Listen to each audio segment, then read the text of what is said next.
সত্যি আজকে সকালবেলা উঠে জানো তো বন্ধুরা, একদমই রান্না বান্না কোনো কাজই করতে ইচ্ছা করছিল না। কেন কি বাইরে বৃষ্টি পড়ছে, মনে হচ্ছিল কি বেশ করে একটু আরও বেশ বেলা অবধি একটু ঘুমাই, কিন্তু কিছু করার নেই। সকালে উঠে রান্না বান্না সেরে বাড়ির কাজবাজ সেরে তারপরে নিজের কাজে বেরিয়ে পড়তে হয়। আর এদিকে দেখো আজকের বাজার থেকে নিয়ে এসে মাছ আর মাছের ডিম কতগুলো। তো মাছের ডিমটা আলাদা করে রান্না করতে বলেছিল, তো আমি বললাম মাছের ডিমটা আজকে আলাদা করে রান্না করব না, একসাথেই রান্না করে দেবো। তো দেখো সবার প্রথমে মাছগুলোকে ধুয়ে ভালো করে পরিষ্কার করে নিয়ে সব কিছু রেডি করে নিয়ে কড়াই তেল গরম করে নিয়ে মাছগুলোকে ছেড়ে দিয়েছি। তো যাই হোক, সবার আগে সবার সাথে পরিচয় করে নিই। আমি মুনমুন, আমার ব্লগ ভিডিওতে তোমাদের অনেক অনেক স্বাগতম। তোমরা যারা যারা আমার ভিডিওটা দেখছো, যদি ভালো লেগে থাকে তাহলে অবশ্যই কিন্তু লাইক কমেন্ট শেয়ার করে দিয়ে যেও। আর দেখো এখানে তো মাছের ডিমগুলোকে নিয়ে নিয়েছি, এর মধ্যে একটা পোলট্রির ডিম ফাটিয়ে নিয়ে নুন হলুদ একটু কাঁচা পেঁয়াজ কুচিয়ে দিয়েছি, একটু কাঁচা লঙ্কাও কুচিয়ে দিয়ে। আর এখানে না বেশ কিছুটা ময়দা দিয়ে দিয়েছি, যেহেতু আমার ঘরে বেসন ছিল না আর বৃষ্টি পড়ছে বলে কেউ আনতে যাচ্ছিলো না, কী করব। তো এগুলোকে ভালো করে মাখিয়ে চটকিয়ে নিয়ে রেখে দিলাম। এদিকে একটা কড়াই, আলাদা একটা কড়াই তেল গরম হচ্ছে। আর জানো তো আজকে অনেকটাই দেরি হয়ে গেছে, বললাম না কিছুই করতে ইচ্ছা করছিল না। আলিস্যি করে করে করে করে শুয়েছিলাম, শুয়ে থেকে অনেকটা বেলা হয়ে গেছে দেখো।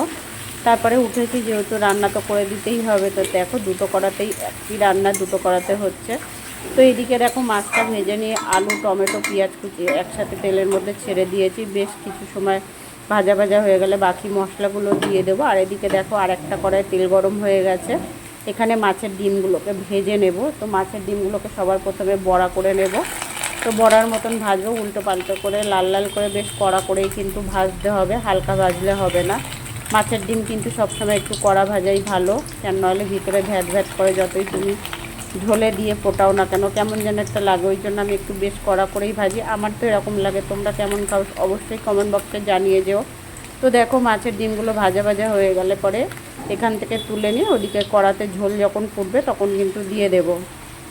ওদিকে প্রচুর বাসন কোসন পড়েছে জানো তো, রোজ রোজ ভালো লাগে না এত এত বাসন মাজতে। তো যাই হোক মাজতে তো হবে, কিছু করার নেই, আমার কেউ করারও নেই, আমাকে একলাকেই সব কিছু করতে হবে এগুলোকে। তো যাই হোক, এদিকে ছোটো ছোটো বাচ্চাগুলো পায়ের কাছে বসে আছে, ওদেরকে মাছ সিদ্ধ করে খেতে দিতে হবে। মাছ সিদ্ধ এদিকে ডিম ভাজাটা হয়ে গেলেই পরে মাছ সিদ্ধটা বসিয়ে দেবো ওদেরকে। ওদের তো মানে 10টা 10টার মধ্যে ওদেরকে খেতে দিতেই হবে, না হলে এত পায়ে পায়ে জড়াবে জানো তো। ওখান থেকে যখনই যাবো আমার পা জড়িয়ে ধরবে ওরা, মানে এত মায়াও লাগে কষ্টও লাগে। সকালবেলা উঠে এত কাজ টাজ সেরে ওদেরকে আবার এইগুলো না টাইমে দিলে তো নিজেরও খুব খারাপ লাগে। আর আমি এভরিডেই কিন্তু ওদের 10টা থেকে 10:30টার মধ্যেই খেতে দেওয়ার চেষ্টা করি। কেন কি দেখো ওরা তো আর চাইতে পারে না, ওরা ওই চিৎকার করবে, এসে কাঁদবে, পায়ের কাছে এসে পা জড়িয়ে ধরবে খেতে দেওয়ার জন্য বলে, আমি তখনই বুঝতে পারি। তো যাই হোক দেখো এখানে কিন্তু পেঁয়াজ আলু টমেটো সবগুলোই লাল লাল করে ভাজা হয়ে গেছে। এখানে আদা রসুনের পেস্ট দিয়ে দিয়েছি, আর একটু জিরে ধনে একসাথে পেস্ট করে রেখেছিলাম তাও দিয়ে দিই, সেটাও দিয়ে দেবো। দিয়ে নুন হলুদ সবটাই পরিমাণ মতন দিয়ে বেশ ভালো করে কিছু সময় ঢেকে ঢেকে কষে নেব। আর কষানোটাই কিন্তু মশলা কিন্তু আদা রসুনের পেস্ট দিলে কিন্তু সেটাকে যে কোনো মশলা একটু কষাতে হয়।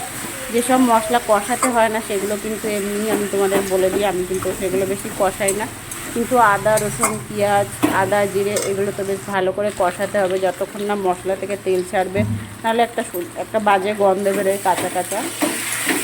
তো দেখো বেশি করে। আর তো মানে কি বলবো, আমার বরমশাই তো মানে তেল মশলা বেশ রসা কষা ওর এইসবই খাওয়া পছন্দ। কত বলি বয়স হচ্ছে, একটু কম তেল মশলা খাও না, বলে আমি ওরকম খেতে পারবো না, আমি এরকমই যদি করে দাও তাহলে খাবো, নইলে খাবো না। তাহলে কি করব বলো, আমাকেও করতে হয়।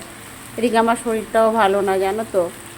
হলুদের গুঁড়ো দিলাম স্বাদ মতন, লঙ্কার গুঁড়ো পরিমাণ মতন দিয়ে দেবো, নুন দিয়ে দেবো স্বাদ মতন, সবটাই দিয়ে এবারে সামান্য একটু জল দিয়ে বেশ কিছু সময় ঢেকে দিয়ে ওদিকে বাসনগুলো মাজতে যাবো আর আমার বাচ্চাগুলোকে খেতে দেবো। তো যাই হোক ওদিকের বড়াটা প্রায় ভাজা ভাজা হয়ে এসছে, আর একটু পরেই নামিয়ে নেব। তো দেখো বড়াগুলো ভাজা হয়ে গেছে, মাছ বড়া সবটাই আমি ঝোলের মধ্যে দিয়ে দিয়েছি। আবারও ভিডিও চলাকালীন আবারও বলছি, কে কোথা থেকে আমার ভিডিও দেখছো অবশ্যই কমেন্ট বক্সে জানিয়ে দাও। আর দেখো কত বাসন, কারি বাসন জানো, আমাকে রোজ মাছ দেয়। বাসনগুলো মাজা হয়ে গেছে, এদিকে সমস্ত কিছু পরিষ্কার করে নেব। নিয়ে ওদিকে স্নানে যাব। আজকের আর পুজো দেবো না, কেন কি অনেকটা দেরি হয়ে গেছে। বরমশাইকে বলেছি তুমি দিয়ে দাও। এইখানেই এই পর্যন্তই রাখলাম ভিডিওটা। টাটা সবাইকে।